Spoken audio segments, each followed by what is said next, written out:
السلام علیکم ویئرز، میں ہوں بلال اور آپ دیکھ رہے ہیں بیز انفارمیٹیو ٹی وی۔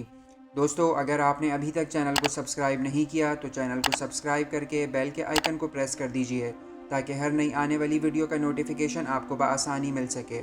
تو چلیے ویڈیو شروع کرتے ہیں۔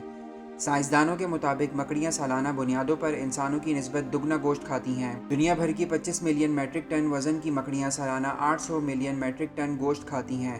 دی سائنس آف نیچر نامی جریدے نے جرمنی، سوئٹزرلینڈ اور سویڈن سے تعلق رکھنے والے سائنسدانوں کی ایک تحقیق شائع کی ہے، جس کے مطابق یہ ننھی منھی مخلوق دنیا بھر میں سالانہ بنیادوں پر جتنے کیڑے مکوڑے کھا جاتی ہیں، انہیں تولا جائے تو ان کا وزن قریب 800 ملین میٹرک ٹن بنتا ہے۔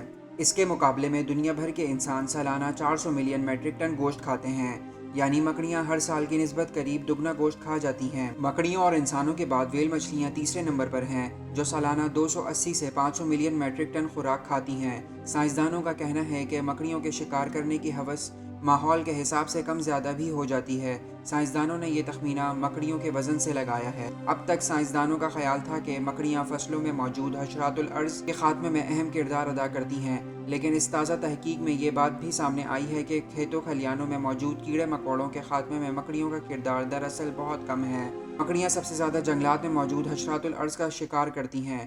مکڑیوں کی 90% سے زائد غذا حشرات الارض پر مبنی ہوتی ہے، تاہم کیڑے مکوڑوں، مکھیوں اور مچھروں کا شکار کرنے کے علاوہ مکڑیوں کی کچھ قسمیں ایسی بھی ہیں جو مینڈکوں، چھپکلیوں، سانپوں اور مچھلیوں سے لے کر چمگادڑوں سمیت پرندوں تک کو کھا جاتی ہیں۔ تو دوستو، یہ تھی ہماری آج کی ویڈیو۔ اگر آپ کو ویڈیو پسند آئی ہو تو ویڈیو کو لائک کر کے چینل کو سبسکرائب کرنا اور بیل کے آئیکن کو پریس کرنا نہ بھولیے گا۔ اللہ حافظ۔